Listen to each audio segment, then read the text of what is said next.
दोस्तों आज की सबसे पहली और बड़ी खबर मौसम विभाग से। झारखंड में 14-15 दिसंबर को बारिश की संभावना। दोस्तों रांची सहित आसपास के इलाकों में मौसम विभाग का अनुमान है कि आगामी 12 दिसंबर से 15 दिसंबर के 15 दिसंबर तक आसमान में बादल छाने की संभावना है। 14 से 15 दिसंबर के बीच बारिश की संभावना है। इस दौरान न्यूनतम तापमान में वृद्धि के आसार हैं। मौसम विभाग के रिकॉर्ड के अनुसार पिछले 10 साल में सबसे ठंडा दिसंबर 2014 की रही। 29 दिसंबर 2014 को न्यूनतम तापमान 4 डिग्री सेल्सियस पर पहुंच गया था। विभाग की माने तो 16 दिसंबर से आसमान फिर एक बार साफ हो जाएगा। दोस्तों बेहद बड़ी खबर निकल कर आ रही है। लालू यादव की जमानत याचिका पर सुनवाई हाईकोर्ट ने 1.5 महीने तक के लिए टाली। दोस्तों चारा घोटाला से जुड़े एक मामले में हाईकोर्ट ने लालू यादव की जमानत अर्जी पर सुनवाई 1.5 महीने के लिए टाल दी है। आपको बता दें कि डोरंडा कोषागार से अवैध निकासी मामले में जेल में बंद लालू यादव ने हाईकोर्ट में जमानत की अर्जी दाखिल की थी। लालू यादव को जिन 4 मामलों में सजा मिली है उसके खिलाफ उन्होंने हाईकोर्ट में अपील की है। इनमें से 3 मामले में उन्हें जमानत दी जा चुकी है। खबर है अवैध खनन पर सरयू राय ने की सीबीआई जांच की मांग। दोस्तों निर्दलीय विधायक सरयू राय ने ट्वीट कर अवैध खनन मामले में खान सचिव के श्रीनिवासन के फैसले पर सवाल उठाए हैं। उन्होंने लिखा है कि खान सचिव के फैसले से कई प्रकार की आशंकाएं जन्म ले रही हैं। इसकी जांच होनी चाहिए। उनकी बातों से ये आभास हो रहा है कि इस प्रकरण में वे किसी की ओर इशारा भी कर रहे हैं। सरयू राय ने कहा कि इसकी जांच सीबीआई अथवा भ्रष्टाचार निरोधक ब्यूरो से कराई जाए तो षड्यंत्र के समग्र पहलू पूरी तरह से उजागर हो जाएंगे। खबर है अब वोटर आईडी कार्ड भी होगा डिजिटल आधार कार्ड की तरह कर सकेंगे डाउनलोड। जी हां दोस्तों बड़ी खबर निकल कर आ रही है। चुनाव आयोग जल्द ही वोटर कार्ड को डिजिटल फॉर्मेट में तब्दील करने की योजना पर काम कर रहा है। आसान शब्दों में समझे तो आने वाले समय में वोटर्स आधार कार्ड की तरह वोटर आईडी कार्ड को अपने पास रख सकेंगे। मौजूदा वोटर कार्ड होल्डर्स को वोटर हेल्पलाइन ऐप के जरिए केवाईसी कराने पर ही ये सुविधा मिलेगी। चुनाव आयोग का मकसद मतदाताओं को इलेक्टर्स फोटो आइडेंटिटी कार्ड यानी ईपिक की सुविधा आसानी से उपलब्ध कराना है। सर्विस वोटर्स के लिए फायदेमंद साबित होगी नई व्यवस्था। चुनाव आयोग के फैसले के बाद नए मतदाता अपना वोटर कार्ड इंटरनेट से डाउनलोड कर सकेंगे। यही नहीं, यह डिजिटल कार्ड के जरिए वे अपने मताधिकार का इस्तेमाल भी कर सकेंगे। इसके अलावा मतदाताओं को वोटर कार्ड मिलने में देरी के कारण होने वाली परेशानियों से भी निजात मिल जाएगी। वहीं चुनाव आयोग के रिकॉर्ड में दर्ज सर्विस वोटर्स के लिए भी ये काफ़ी फायदेमंद साबित होगा। खबर है सरकार ने बदले बाइक की पिछली सीट पर बैठने के नियम। दोस्तों सरकार सड़क दुर्घटनाओं को रोकने के लिए समय समय पर कई नियमों में बदलाव करती आ रही है। जैसा कि हम सभी लोग जानते हैं, समय के साथ साथ सड़क दुर्घटना की संख्या में लगातार बढ़ोतरी हो रही है। कहीं ना कहीं लोगों की लापरवाही है जिसके कारण अपनी जान के साथ साथ लोगों की जान भी जोखिम में डाल रहे हैं।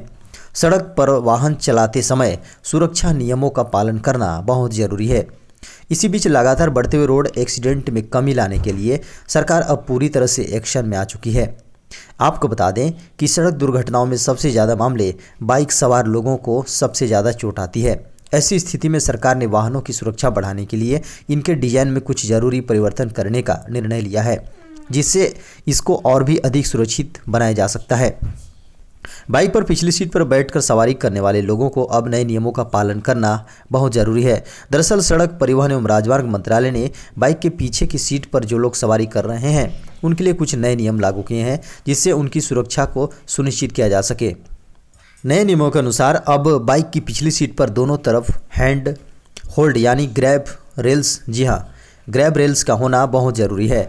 हैंड होल्ड पीछे बैठे सवारी की सुरक्षा के लिए है। हैंड होल्ड बाइक के पीछे बैठने वाले व्यक्ति को सीट पर अपनी सही पोजीशन बनाए रखने के लिए मदद करेगा। खबर है शिक्षा मंत्री निशंक ने कहा बोर्ड परीक्षा मार्च में ही आयोजित कराने की कोई अनिवार्यता नहीं। दोस्तों अगले वर्ष होने वाली 10वीं और 12वीं की सीबीएसई बोर्ड परीक्षा की तैयारी के लिए छात्रों को पर्याप्त समय दिया जाएगा। शिक्षा मंत्री ने गुरुवार को स्पष्ट किया है कि परीक्षाएं मार्च में ही आयोजित कराने की कोई अनिवार्यता नहीं है। अभिभावकों ने बोर्ड की परीक्षाएं मई महीने के दौरान कराने की मांग की है। केंद्रीय शिक्षा मंत्री रमेश पोखरियाल निशंक ने कहा, छात्रों को परीक्षा के नए पैटर्न के आधार पर तैयारी करने के लिए पर्याप्त समय दिया जाएगा।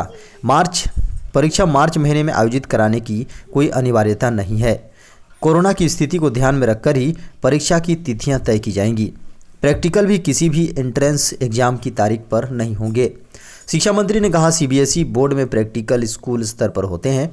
अगर ऐसी स्थिति होती है कि छात्र प्रैक्टिकल के लिए लैब नहीं जा सके तो ऐसे में परीक्षा आयोजित करना मुश्किल होगा और इस पर हम विचार करेंगे।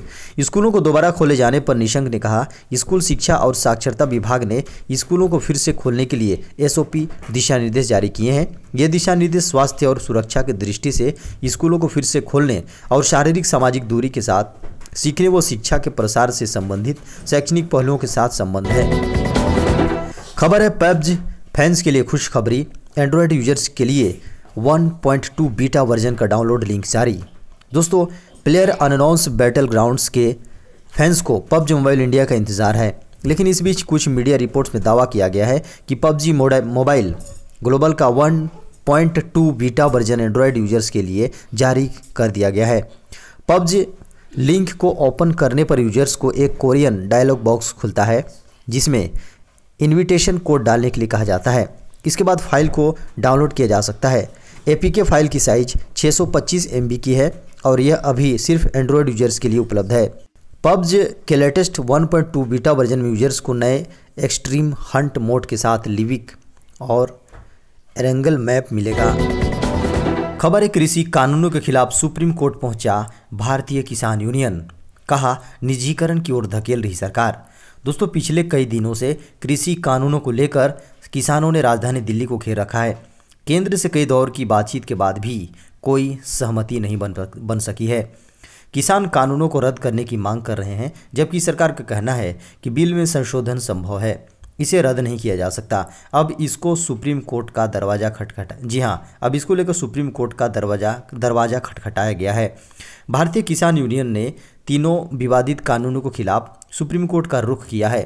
एक याचिका दायर कर भारतीय किसान यूनियन ने तीनों कृषि बिलों को सुप्रीम कोर्ट में चुनौती दी है। याचिका में दावा किया गया है कि नए कृषि कानून इस क्षेत्र को निजीकरण की ओर धकेल रहे हैं। खबर है 1 जनवरी से बदल जाएगा चेक पेमेंट का तरीका, लागू होगा नया नियम। दोस्तों, नए साल में चेक पेमेंट से जुड़े नियमों में बड़ा बदलाव होने जा रहा है। बैंकिंग फ्रॉड को रोकने के लिए भारतीय रिजर्व बैंक आरबीआई ने 1 जनवरी 2021 से चेक के लिए पॉजिटिव पे सिस्टम लागू करेगी। इससे फर्जी चेक के माध्यम से होने वाले फ्रॉड पर भी लगाम लगेगी। इस सिस्टम में 50,000 रुपये से ज़्यादा के भुगतान वाले चेक को रिकन्फर्म करना होगा। इस सिस्टम के जरिए चेक को SMS, mobile app, internet banking और ATM के जरिए जारी हो सकेगा। पॉजिटिव पे सिस्टम के तहत जो व्यक्ति चेक जारी करेगा उन्हें इलेक्ट्रॉनिक माध्यम से चेक की तारीख, लाभार्थी का नाम, प्राप्तकर्ता और पेमेंट की रकम के बारे में दोबारा जानकारी देनी होगी। खबर है टेस्ट 30 से 40% से ज़्यादा ना हो और केवल प्री सिम्प्टोमेटिक केस ही करवाएं।